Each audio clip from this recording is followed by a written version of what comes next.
ఈనాటి ఈ కార్యక్రమానికి ముఖ్య అతిథులుగా విచ్చేసినటువంటి మన కోవూరు శాసనసభ్యురాలు శ్రీమతి వేమిరెడ్డి ప్రశాంతి మేడం గారు మాట్లాడతారు.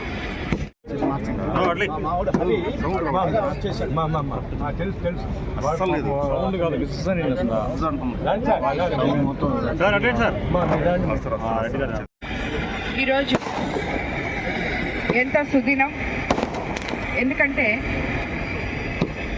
ఈ ఫైర్ స్టేషన్ బుచ్చిరెడ్డిపాలెం మన కోవూరు కాన్స్టిట్యున్సీలో బుచ్చిరెడ్డిపాలెంలో శాంక్షన్ అయ్యి 12 సంవత్సరాలైంది.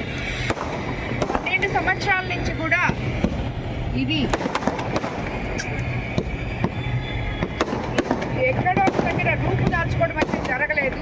అది ఈరోజు మన ఆఫీసర్స్ అయితేనేమి, గవర్నమెంట్ అయితేనేమి, ముఖ్యమంత్రి చంద్రబాబు నాయుడు గారు సహకారంతో ఈరోజు మనం 2.5 కోట్లతో ఈ ఫైర్ స్టేషన్ ఇక్కడ నిర్మాణం చేసుకోబోతున్నాం. దానికి శంకుస్థాపన కార్యక్రమం ఈరోజు మొట్టమొదటి ఇక్కడ జరిగింది. ఈ కార్యక్రమానికి విచ్చేసిన తెలుగుదేశం నాయకులు, బీజేపీ నాయకులు, జన సైనికులు, కార్యకర్తలు, అదేవిధంగా ఫైర్ సిబ్బంది, ఫైర్ స్టేషన్కి సంబంధించిన అధికారులు అందరికీ కూడా ధన్యవాదాలు తెలుపుకుంటున్నాను.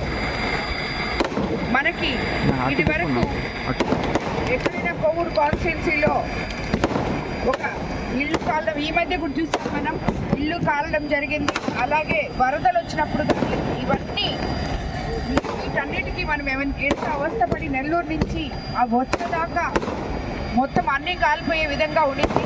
ఈరోజు మనకి బుచ్చిరెడ్డిపాలెంలో ఇక్కడ ఫైర్ స్టేషన్ మనం నిర్మించుకోవడం వల్ల కోవూరు కాన్స్టిట్యున్సీకి మొత్తం ఎంతో అండగా ఉంటుంది. ఈ ఫైర్ స్టేషన్ ఎప్పుడు ఎటువంటి ప్రమాదాలు జరగకూడదు ఆ దేవుడి దయ వల్ల. ఒకవేళ జరిగిన నిమిషాల్లో మనకి అందుబాటులో ఉండే విధంగా ఇక్కడ రాబోయే రోజుల్లో మనం ఫైర్ స్టేషన్ నిర్మించుకుంటున్నాం. కాబట్టి దీన్ని నిర్మిస్తున్న కాంట్రాక్టర్ గారికి కూడా చెప్తున్నాను, నేను చాలా క్వాలిటీతో జాగ్రత్తగా దీన్ని నిర్మించాలని చెప్పి నేను కోరుకుంటున్నాను. అదేవిధంగా ఇక్కడ ఈ ఫైర్ స్టేషన్ మనకి శాంక్షన్ అయ్యి 12 సంవత్సరాలు అయినా దీన్ని ఈరోజు మనం శంకుస్థాపన చేసుకుంటున్నామంటే ఈ లోకల్ ఫైర్ స్టేషన్కి సంబంధించిన అధికారులు నా దగ్గర చాలా ప్రెషర్ పెట్టి, అమ్మ ఎలాగలాగా స్థలం ఇప్పించండి, మేము దీన్ని ఇమీడియట్గా చేస్తామని చెప్పి నాకు చాలా వాళ్ళు ఎంకరేజ్మెంట్గా, మేము ఎట్లన్నా మళ్ళీ ఇది వెనక్కి వెళ్ళిపోతే దీన్ని మీరు ముందు ఎలాగలాగా స్టార్ట్ చేయించండి అని చెప్పిన ప్రతి ఒక్కరికి కూడా, అధికారులకు కూడా ధన్యవాదాలు తెలుపుకుంటున్నాను.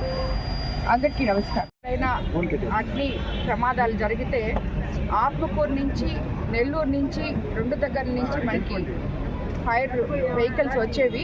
ఇప్పుడు ప్రస్తుతం మనం బుచ్చిరెడ్డిపాలెంలోనే ఈ ఫైర్ స్టేషన్ నిర్మించుకుంటున్నాం కాబట్టి ఆ అవసరం లేకుండా ఇక్కడే ఉన్న ప్రజలు అందరూ ఇది ఉపయోగించుకోవచ్చు అని చెప్పి కూడా నేను తెలియజేసుకుంటున్నాను.